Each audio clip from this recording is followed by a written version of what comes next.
اعوذ باللہ من الشیطان الرجیم بسم اللہ الرحمن الرحیم۔ ناظرین محترم السلام علیکم ورحمۃ اللہ وبرکاتہ۔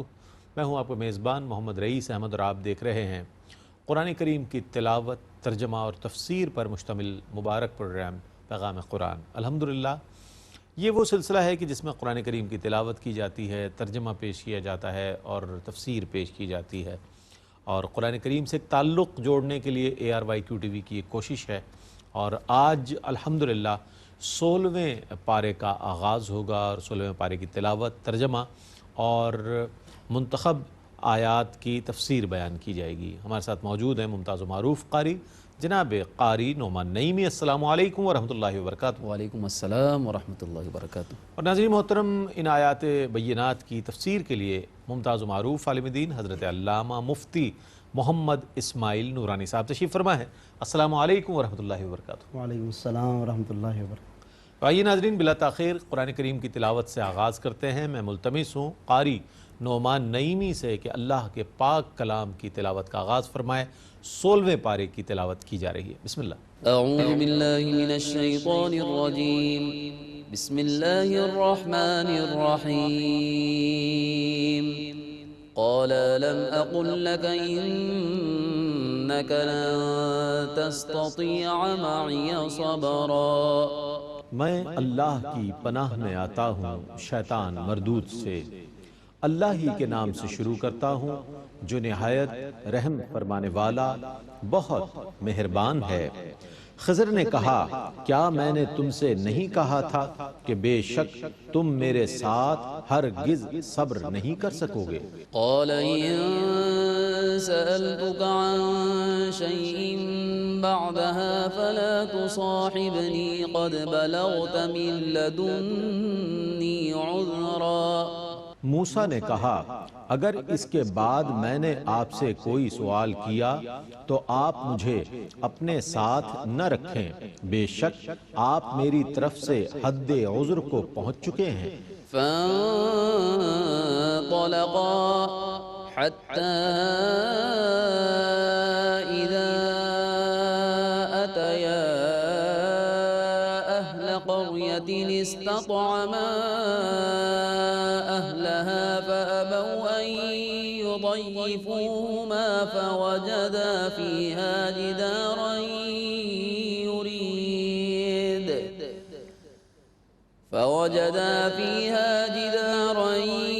يريد أن ينقض فأقامه قال لو شئت لاتخذت عليه أجرا۔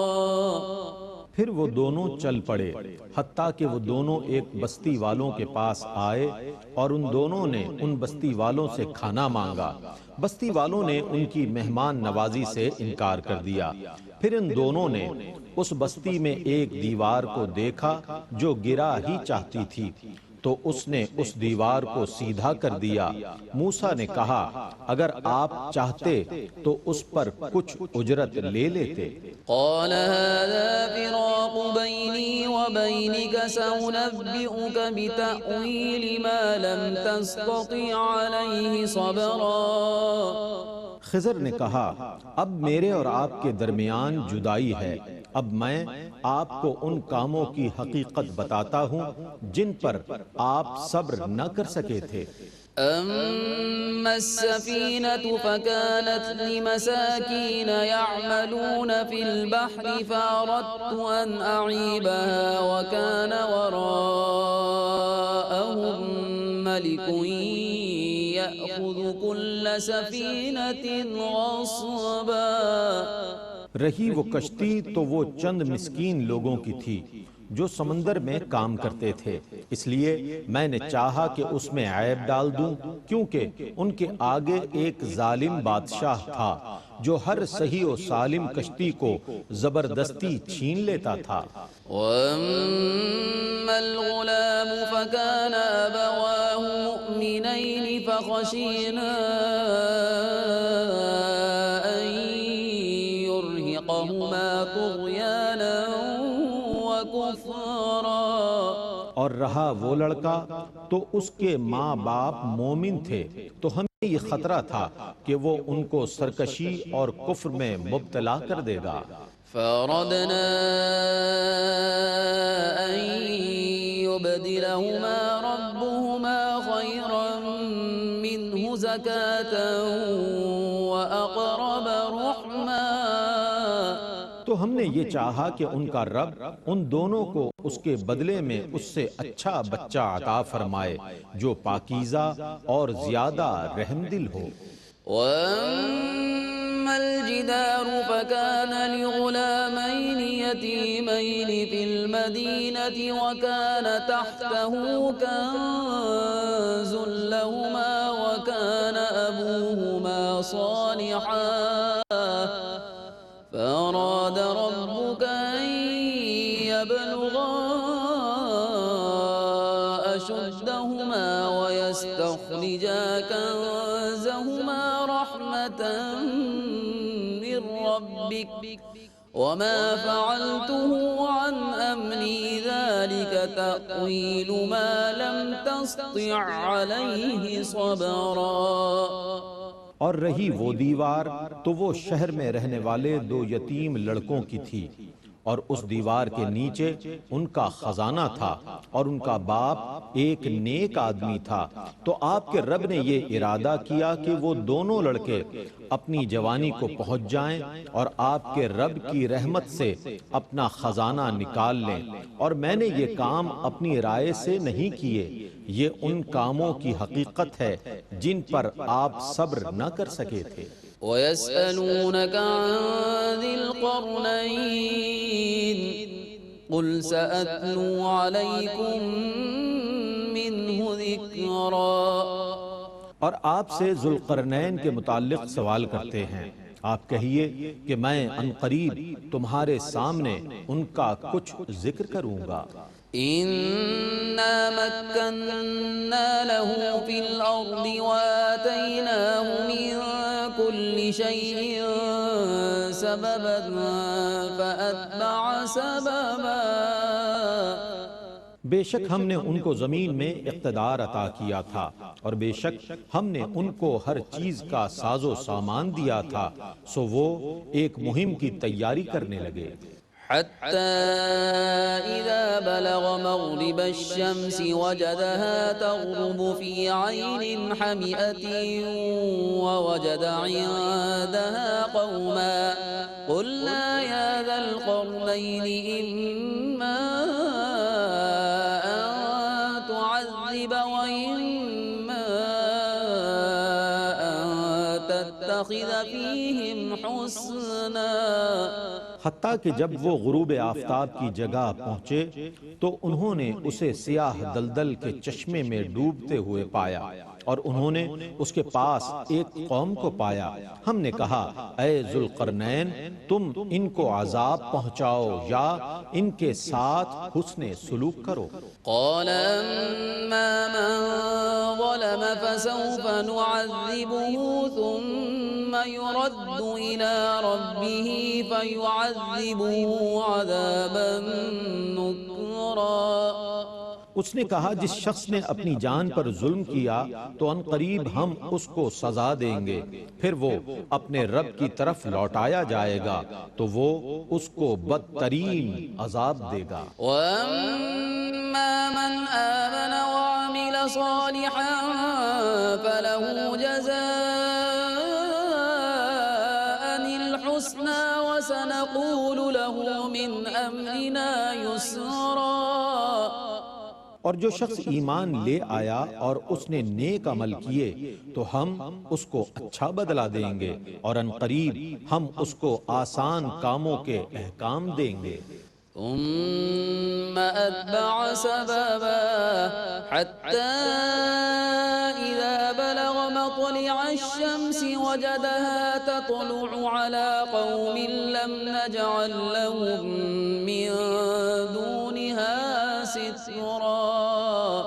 پھر وہ ایک اور مہم کی تیاری کرنے لگے، حتیٰ کہ جب وہ طلوع آفتاب کی جگہ پہنچے تو انہوں نے دیکھا کہ سورج ایک ایسی قوم پر طلوع ہو رہا ہے جن کے لیے ہم نے سورج سے کوئی حجاب نہیں بنایا۔ كذلك وقد أحطنا بما لديه خبرا ثم أتبع سببا. واقعہ اسی طرح ہے اور ہمارے علم نے ان کے تمام واقعات کا احاطہ کیا ہوا ہے، پھر وہ ایک اور مہم پر چل پڑے. حتى إذا بلغ بين السدين وجد من دونهما قوما لا يكادون يفقهون قولا. حتیٰ کہ جب وہ دو پہاڑوں کے درمیان پہنچے تو ان کے پار انہوں نے ایک ایسی قوم دیکھی جو ان کی کوئی بات نہیں سمجھتی تھی. قالوا يا ذا القرنين إن يأجوج ومأجوج مفسدون في الأرض فهل نجعل لك خرجا على أن تجعل بيننا وبينهم سدا. انہوں نے کہا اے ذوالقرنین، بے شک یاجوج اور ماجوج زمین میں فساد کر رہے ہیں، تو کیا ہم آپ کو کچھ سامان مہیا کر دیں کہ آپ ہمارے اور ان کے درمیان ایک مضبوط دیوار بنا دیں. قال ما مكنني فيه ربي خير فأعينوني بقوة أجعل بينكم وبينهم ردما. انہوں نے کہا میرے رب نے مجھے جن چیزوں پر قدرت دی ہے وہ زیادہ بہتر ہیں، سو تم صرف محنت سے میری مدد کرو، میں تمہارے اور ان کے درمیان بہت مضبوط دیوار بنا دوں گا. آتوني زبر الحديد حتى إذا ساوى بين الصدفين قال انفخوا حتى إذا جعله نارا قال آتوني أفرغ عليه قطرا.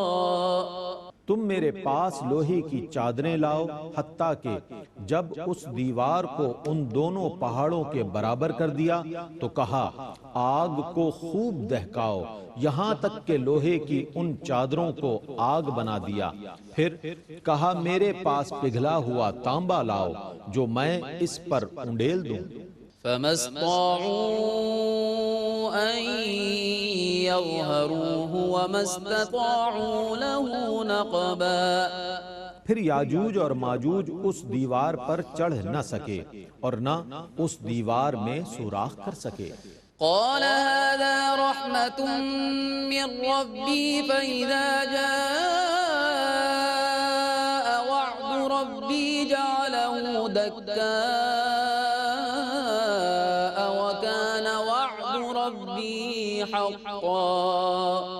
انہوں نے کہا یہ میرے رب کی رحمت سے بنی ہے اور جب میرے رب کے وعدے کا وقت آئے گا تو وہ اس دیوار کو ریزہ ریزہ کر دے گا اور میرے رب کا وعدہ برحق ہے.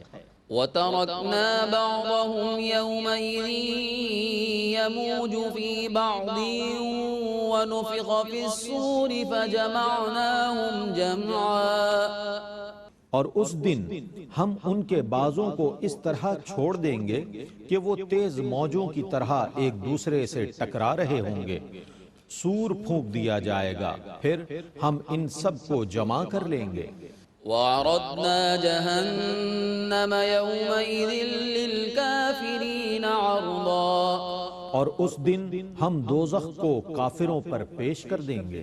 الذين كانت أعينهم في غطاء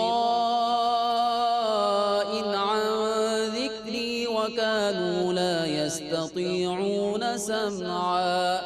جن کی آنکھیں میری یاد سے پردے میں رہیں اور وہ حق کو سننے کی طاقت نہیں رکھتے تھے. أفحسب الذين كفروا أن يتخذوا عبادي من دوني أولياء إنا أعتدنا جهنم للكافرين نزلا کیا کافروں کا یہ گمان ہے کہ وہ مجھے چھوڑ کر میرے بندوں کو اپنا دوست بنا لیں گے؟ بے شک ہم نے کافروں کی مہمانی کے لیے جہنم کو تیار کر رکھا ہے۔ قل هل ننبئكم بالأخسرين أعمالا الذين ضل سعيهم في الحياة الدنيا وهم يحسبون أنهم يحسنون صنعا۔ آپ کہیے کیا ہم تم کو یہ خبر دیں کہ سب سے زیادہ نقصان دہ کام کن لوگوں کے ہیں؟ یہ وہ لوگ ہیں جن کی تمام مساعی دنیا کی زندگی میں اکارت گئیں اور وہ یہ سمجھتے رہے کہ وہ نیک کام کر رہے ہیں۔ أولئك الذين كفروا بآيات ربهم ولقائه فحبطت أعمالهم فلا نقيم لهم يوم القيامة وزنا۔ یہ وہ لوگ ہیں جنہوں نے اپنے رب کی آیتوں اور اس سے ملاقات کے ساتھ کفر کیا، سو ان کے اعمال ضائع ہو گئے اور ہم قیامت کے دن ان کے لیے کوئی وزن قائم نہیں کریں گے۔ ذلك جزاؤهم جهنم بما كفروا واتخذوا آياتي ورسلي هزوا۔ ان کی سزا جہنم ہے کیونکہ انہوں نے میری آیتوں اور میرے رسولوں کو مذاق بنا لیا تھا۔ ان الذين آمنوا وعملوا الصالحات كانت لهم جنات الفردوس نزلا خالدين فيها لا يبغون عنها حولا۔ بے شک جو لوگ ایمان لائے اور انہوں نے نیک کام کیے ان کے لیے فردوس کی جنتوں کی مہمانی ہے، وہ اس میں ہمیشہ رہنے والے ہیں، وہ اس جگہ کو تبدیل کرنا نہیں چاہیں گے۔ قل لو كان البحر مدادا لكلمات ربي لنفد البحر قبل أن تنفد كلمات ربي ولو جئنا بمثله مددا۔ آپ کہیے اگر میرے رب کے کلمات کو لکھنے کے لیے سمندر سیاہی بن جائے تو میرے رب کے کلمات کے ختم ہونے سے پہلے ضرور سمندر ختم ہو جائے گا، خواہ ہم اس کی مدد کے لیے اتنا ہی سمندر اور لے آئیں۔ قل انما انا بشر مثلكم يوحى الي انما الهكم اله واحد فمن كان يرجو لقاء ربه فليعمل عملا صالحا ولا يشرك بعبادة ربه أحدا۔ آپ کہیے میں خدا نہ ہونے میں تمہاری ہی مثل بشر ہوں، میری طرف یہی وحی کی جاتی ہے کہ تمہارا خدا ایک خدا ہے، سو جو شخص اپنے رب سے ملاقات کی توقع رکھتا ہے اس کو چاہیے کہ وہ نیک عمل کرتا رہے اور اپنے رب کی عبادت میں کسی کو شریک نہ بنائے۔ بسم اللہ الرحمن الرحیم کاف ہا یا عین صاد ذکر رحمت ربک عبدہ زکریا۔ اللہ ہی کے نام سے شروع کرتا ہوں جو نہایت رحم فرمانے والا بہت مہربان ہے۔ کاف ہا یا عین صاد، یہ آپ کے رب کی رحمت کا ذکر ہے جو اس کے بندے زکریا پر تھی۔ اذ نادى ربه نداء خفيا قال رب إني وهن العظم مني واشتعل الرأس شيبا ولم أكن بدعائك رب شقيا. جب اس نے اپنے رب کو چپکے سے پکارا اس نے دعا کی اے میرے رب بے شک میری ہڈیاں کمزور ہو گئی ہیں اور سر بڑھاپے سے بھڑک اٹھا ہے اور اے میرے رب میں تجھ سے دعا کر کے کبھی محروم نہیں رہا. وإني خفت الموالي من ورائي وكانت امرأتي عاقرا فهب لي من لدنك وليا يرثني ويرث من آل يعقوب واجعله رب رضيا. اور مجھے اپنے بعد اپنے قرابت داروں سے خطرہ ہے اور میری اہلیہ بانچ ہے سو تو مجھے اپنے پاس سے وارث عطا فرما جو میرا اور آل یعقوب کا وارث ہو اور اے میرے رب اس کو پسندیدہ بنا دے. يا زكريا إنا نبشرك بغلام اسمه يحيى لم نجعل له من قبل سميا. اے زکریا بے شک ہم تمہیں ایک لڑکے کی بشارت دیتے ہیں اس کا نام یحییٰ ہوگا ہم نے اس سے پہلے اس کا کوئی ہم نام نہیں بنایا. قال رب أنا يكون لي غلام وكانت امرأتي عاقرا وقد بلغت من الكبر عتيا. زکریا نے کہا اے میرے رب میرے ہاں لڑکا کیسے ہوگا جبکہ میری اہلیہ بانچ ہے اور میں بڑھاپے کی وجہ سے انتہائی کمزور ہو چکا ہوں. قال كذلك قال ربك هو علي هين وقد خلقتك من قبل ولم تك شيئا.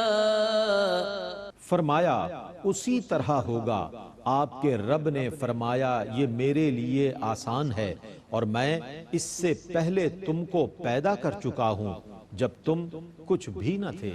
قال رب اجعل لي آية قال آيتك ألا تكلم الناس 3 ليال سويا. فخرج على قومه من المحراب فأوحى إليهم أن سبحوا بكرة وعشيا. زکریا نے کہا اے میرے رب میرے لیے کوئی نشانی مقرر فرما دے. فرمایا تمہارے لیے یہ نشانی ہے کہ تم تندرست ہونے کے باوجود 3 راتوں تک لوگوں سے بات نہ کر سکو گے. پھر زکریا اپنے حجرے سے نکل کر اپنی قوم کے پاس آئے اور ان کو اشارے سے کہا کہ تم صبح اور شام اللہ کی تسبیح کرتے رہو. يا يحيى خذ الكتاب بقوة وآتيناه الحكم صبيا وحنانا من لدنا وزكاة وكان تقيا وبرا بوالديه ولم يكن جبارا عصيا. اے یحییٰ پوری قوت سے کتاب کو لے لو اور ہم نے ان کو بچپن میں ہی نبوت عطا کر دی اور اپنے پاس سے ان کو نرم دلی اور پاکیزگی عطا کی اور وہ متقی شخص تھے اور وہ اپنے ماں باپ کے ساتھ نیکی کرنے والے تھے اور سرکش نافرمان نہ تھے. وسلام عليه يوم ولد ويوم يموت ويوم يبعث حيا.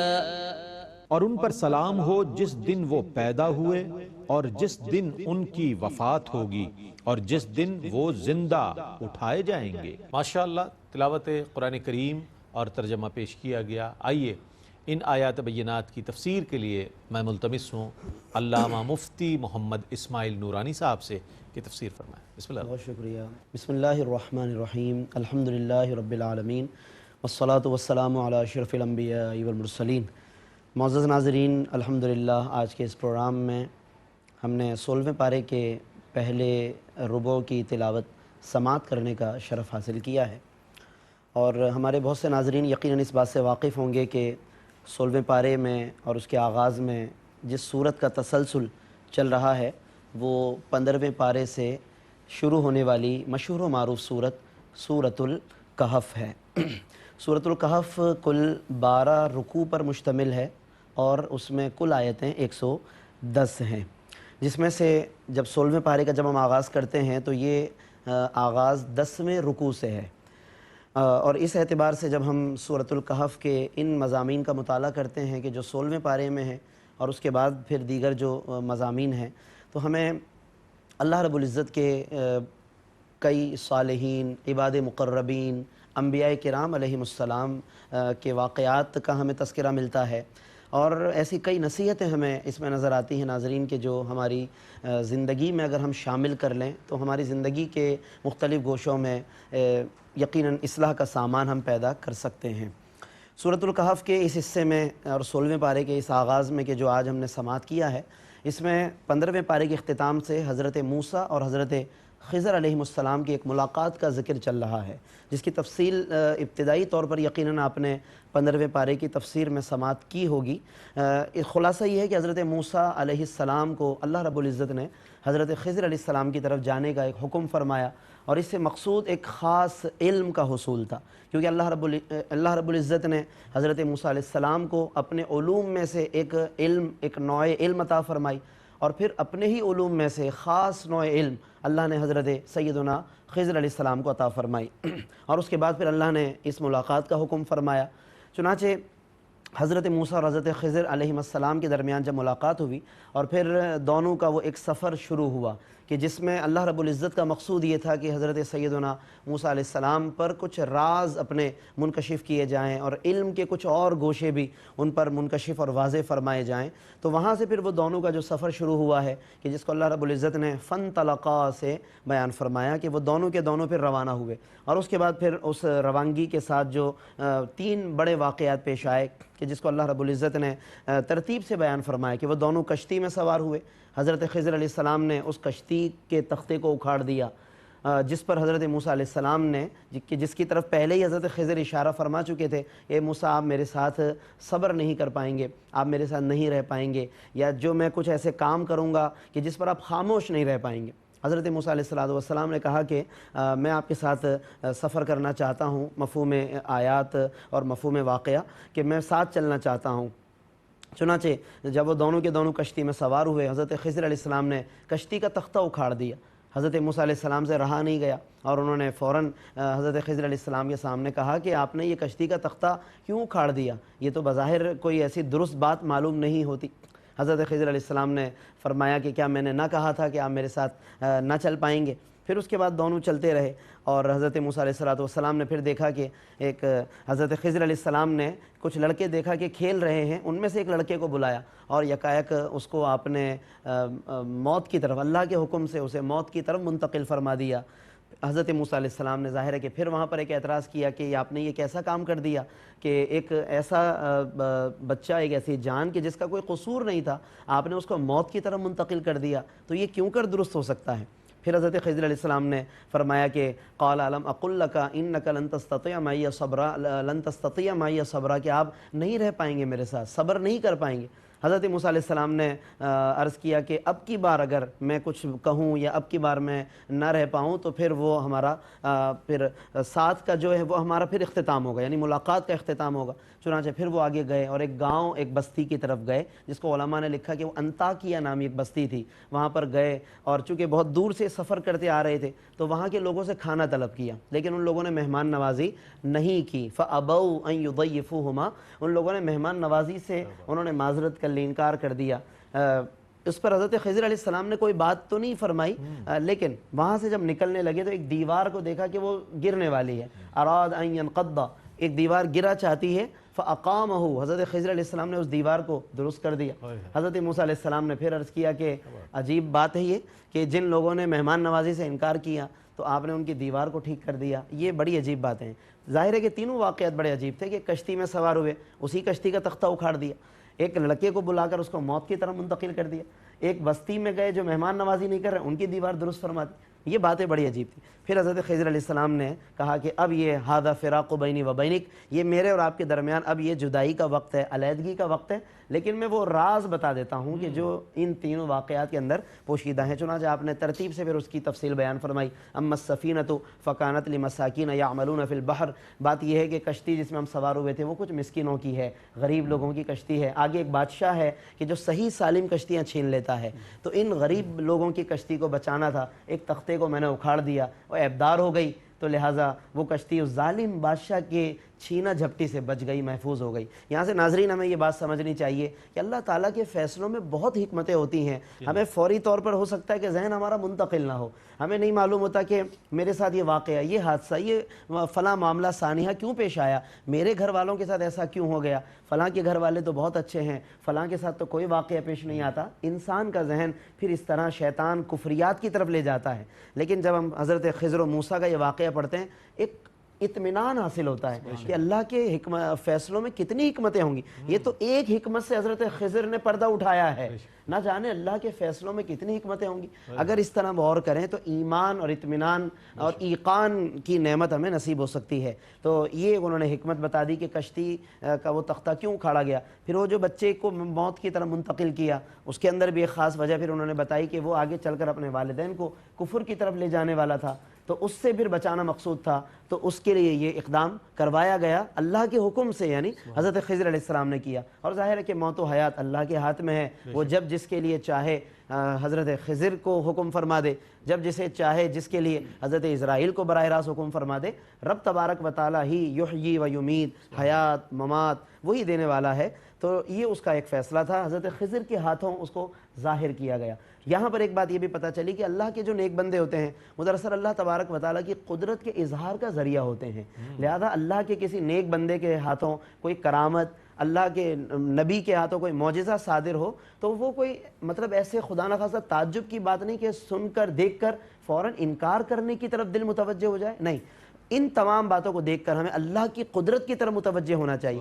انبیاء اللہ کی طرف لے جانے کا سبب ہیں، اولیاء اللہ کی طرف لے جانے کا سبب ہیں، تو حضرت خضر کے ان واقعات میں بھی ظاہر ہے کہ اللہ ہی کی قدرت کار فرما تھی، اور انہوں نے ان تمام باتوں کا یہ فلسفہ بیان فرمایا۔ اس کے بعد بڑی اہم بات جو تیسرا جو واقعہ پیش آیا کہ جس بستی کے لوگوں نے مہمان نوازی نہیں کی، حضرت خضر علیہ السلام نے ان کی دیوار ٹھیک کر دی۔ اس کی جو وجہ بیان فرمائی وہ بڑی یعنی قابل توجہ ہے، خاص طور پر قابل توجہ ہے۔ انہوں نے فرمایا کہ وَأَمَّا الْجِدَارُ، جہاں تک اس دیوار کا تعلق ہے، فَكَانَ لِيَتِيمٍ أَمَّا الْجِدَارُ فَكَانَ لِغُلَامَيْنِ يَتِيمَيْنِ فِي الْمَدِينَةِ۔ حضرت خضر علیہ السلام فرماتے ہیں کہ جہاں تک اس دیوار کا تعلق ہے کہ جو میں نے صحیح کر دی تھی، تو وہ دراصل دو یتیم بچوں کی دیوار تھی، وَكَانَ تَحْتَهُ كَنْزٌ لَهُمَا، اور اس دیوار کے نیچے ان کا خزانہ چھپا ہوا تھا۔ ایک نبی کی نگاہ کہاں تک کام کر رہی ہے یہ بھی اہم نقطہ ہے، اور حضرت خضر کی نگاہ کا جب یہ عالم تو والی طیبہ آقائے دو جہاں صلی اللہ علیہ وسلم کی نگاہ کرم اور ان کی نگاہ کی وسعتوں کا کیا اندازہ کیا جا سکتا ہے کہ وہ دیوار کے نیچے کے مدفون خزانے کو دیکھ رہے ہیں اور فرماتے ہیں وَكَانَ تَحْتَهُ كَنْزٌ لَهُمَا، کہ اس کے نیچے خزانہ چھپا ہوا ہے۔ اور اچھا اس دیوار کو بچانے کا اصل سبب کیا تھا؟ حضرت خضر کہہ رہے ہیں وَكَانَ أَبُوهُمَا صَالِحًا، بات یہ ہے کہ ان دونوں بچوں کا والد بہت صالح اور نیک اور اللہ کا ولی تھا۔ یہاں سے پتہ چلا کہ جو اللہ کے نیک بندے ہیں، جو اللہ کے مقربین ہیں، ان کی برکتوں کا کیا عالم ہے کہ ان کی برکت سے اللہ تعالیٰ کس طرح خزانوں کی حفاظت فرماتا ہے۔ اور حضرت ابن عباس رضی اللہ عنہما کا ایک قول ہے، اور جو بعض مفسرین نے لکھا کہ یہ جو قرآن میں فرمایا وَكَانَ أَبُوهُمَا صَالِحًا، ان بچوں کا والد بہت نیک تھا، تو اس سے وہ ڈائریکٹ جو والد ہے وہ مراد نہیں، بلکہ ان کی آٹھویں پشت میں ایک مرد صالح گزرا، تو اس کا وہ فیض آٹھویں نسل کو اللہ تبارک و تعالیٰ نے عطا فرمایا۔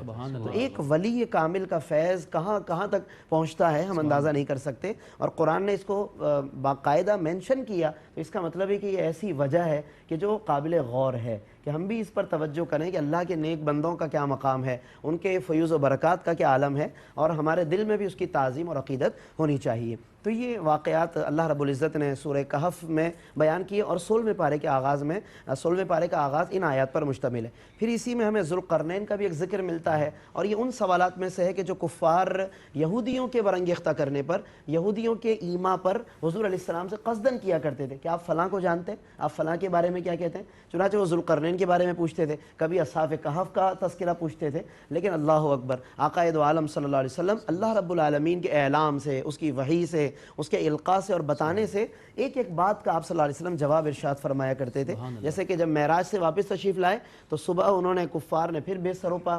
اعتراضات کہ جی آپ بیت المقدس گئے تھے تو کتنے دروازے ہیں، کتنی کھڑکیاں ہیں۔ اللہ رب العزت نے آپ صلی اللہ علیہ وسلم کو کیا کمال بخشا کہ خود بیت المقدس آپ صلی اللہ علیہ وسلم پر منکشف فرما دیا، پردے اٹھا دیے، اور اللہ نے آپ پر منکشف فرما دیا۔ حضور ایک ایک بات کا جواب دیتے چلے گئے۔ تو ذوالقرنین کے بارے میں پوچھا گیا، اس کی پھر قرآن نے بزبان رسالت میں آپ صلی اللہ علیہ وسلم تفصیلات لوگوں تک پہنچائی ہیں، اور پھر اس کے علاوہ اس میں اور بھی تاریخی کچھ واقعات کا ذکر ہے۔ ذوالقرنین کے اس تذکرے کے ضمن میں یاجوج ماجوج کا تذکرہ بھی ہے، اور سد ذوالقرنین کا ذکر بھی ہے۔ ان سب کے اندر ایک خاص بات یہ کہ جو بات سمجھائی گئی ہے کہ بے سروپا سوالات نہ کیے جائیں، اور خصوصاً وہ بھی نبی کریم صلی اللہ علیہ وسلم سے کہ جنہیں اللہ رب العزت نے براہ راست سکھایا۔ وَعَلَّمَكَ مَا لَمْ تَكُنْ تَعْلَمْ، اے محبوب صلی اللہ علیہ وسلم آپ کو اللہ نے وہ کچھ سکھا دیا کہ جو آپ نہ جانتے تھے۔ تو آپ صلی اللہ علیہ وسلم نے ان تمام باتوں کا جواب ارشاد فرمایا۔ اور یہاں پر ایک بات اور بھی ہے کہ یسألونک کا لفظ قرآن میں صحابہ کے لیے بھی آیا کہ صحابہ بھی حضور سے پوچھتے تھے، اور کفار کے لیے بھی آیا کہ یسألونک، یہ بھی آپ سے پوچھتے ہیں، مگر دونوں کے پوچھنے کی نیتیں الگ الگ ہیں۔ کفار پوچھتے ہیں تو حضور کو لاجواب کرنے کی نیت سے، عاجز کرنے کی نیت سے، اسی لیے انہیں پھر کوئی فائدہ نہیں پہنچا، بلکہ وہ پوچھنے کے باوجود مزید جہالت میں چلے گئے۔ حالانکہ پوچھنا علم کا دروازہ ہے، لیکن وہ پوچھ کر بھی جہالت میں چلے گئے کیونکہ نیت خراب تھی۔ اور صحابہ نے جب پوچھا تو قرآن بڑے خوبصورتی کے ساتھ جب یسألونک کا لفظ صحابہ کے لیے کہتا ہے، یہ صحابہ اے محبوب آپ سے پوچھتے ہیں، تو ان کا وہ پوچھنا مسلسل علم کا سبب بنتا چلا جاتا ہے، اور اسی علم کے سبب بننے میں مولا علی کو دیکھیں تو وہ تو علی بابھا کے منصب پر، یعنی وہ باب العلم بنتے ہیں وہاں سے۔ حضرت ابو بکر ہوں، حضرت عمر ہوں، حضرت عثمان و علی ہوں، یہ سب کے سب وہ علوم یسألونک سے حاصل کرتے ہیں۔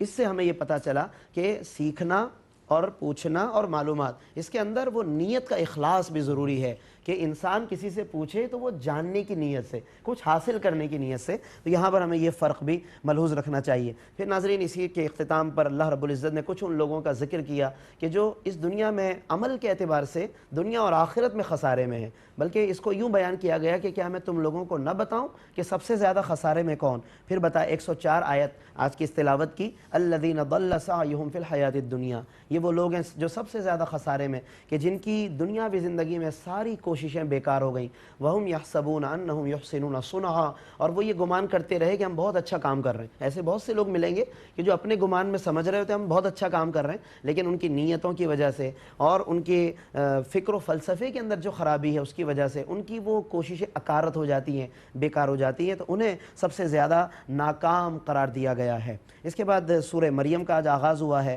اس کی تقریباً 15 آیتیں آج کے اس ربع میں تلاوت کی گئی ہیں۔ مختصراً اگر میں عرض کروں تو سورہ مریم 98 آیتوں پر مجموعی طور پر مشتمل ہے اور 6 رکوع پر مشتمل یہ صورت ہے۔ اس میں اللہ رب العزت نے مختلف انبیاء کرام علیہ السلام کی جو آزمائشیں جو ان پر آئیں، اللہ نے ان آزمائشوں کا ذکر فرمایا، اور ان انبیاء پر وقتاً فوقتاً جو لوگوں کی طرف سے تنقیدات ہوئیں یا لوگوں نے انہیں اپنے مختلف جملوں کا نشانہ بنایا، اللہ نے ان باتوں کا ذکر کر کے نبی کریم صلی اللہ علیہ وسلم کو تسلی دی ہے، اے محبوب صلی اللہ علیہ وسلم ان کفار کی باتوں پر آپ غمگین نہ ہوا کریں، آپ غمزدہ نہ ہوا کریں، کیونکہ اس سے پہلے بھی مختلف انبیاء کے ساتھ ایسا ہوتا رہا ہے، الزام تراشیاں ہوتی رہیں۔ پھر اس کے اندر ابتدا میں دیکھیں تو حضرت زکریا علیہ السلام کا ذکر ہے۔ حضرت زکریا علیہ السلام اولاد کے لیے دعا کر رہے ہیں، اور اولاد کے لیے اس وقت دعا کر رہے ہیں جب ان کی اپنی عمر ایک قول کے مطابق 120 سال کے قریب ہو چکی ہے، جبکہ بظاہر اب اولاد ہونے کا کوئی امکان نہیں ہے، وہ عمر گزر چکی 120 سال، اور ان کی زوجہ جو تھی ان کی عمر تقریباً جو مفسرین بتاتے ہیں 98 سال کے قریب ہو چکی تھی۔ ایسے وقت میں انہیں اولاد کی ایک امید پیدا ہوتی ہے، اور وہ اللہ کی بارگاہ میں کتنی عاجزی سے عرض کرتے ہیں، رب انی وہن العظم منی، اے میرے رب میری ہڈیاں کمزور ہو گئی ہیں، واشتعل الرأس شیبا، اور میرے بالوں میں سفیدی آ چکی ہے۔ اور اس سے بھی خوبصورت بات کیا کہتے ہیں وہ، اس تواضع کے ساتھ، اور یہ دعا کے آداب بھی ہیں ناظرین، کہ سب سے پہلے بندہ اللہ کی حمد کرے، اللہ کی ثنا تعریف بیان کرے، اپنی عاجزی، کسر نفسی، گناہوں کا اعتراف کرے۔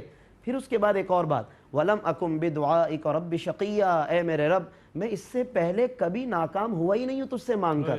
یہ بہت کمال جملہ ہے، یعنی گویا اللہ کی بارگاہ میں خود اللہ ہی کے کرم کو وسیلہ بنا رہے ہیں، اللہ کو اللہ ہی کے کرم کا حوالہ دے رہے ہیں، اے مولا اس لیے میری یہ دعا قبول کر کہ اس سے پہلے بھی تو نے قبول فرمائی ہے، تو جب پہلے تیرا یہ طریقہ رہا ہے تو یہ اب بھی ہو سکتا ہے۔ یہ بہت خوبصورت انداز ہے، اور ہمیں بھی چاہیے کہ ہم اللہ کی بارگاہ میں اپنی ان نعمتوں کا ذکر کریں جو اللہ نے اس سے پہلے فرمائی ہم پر۔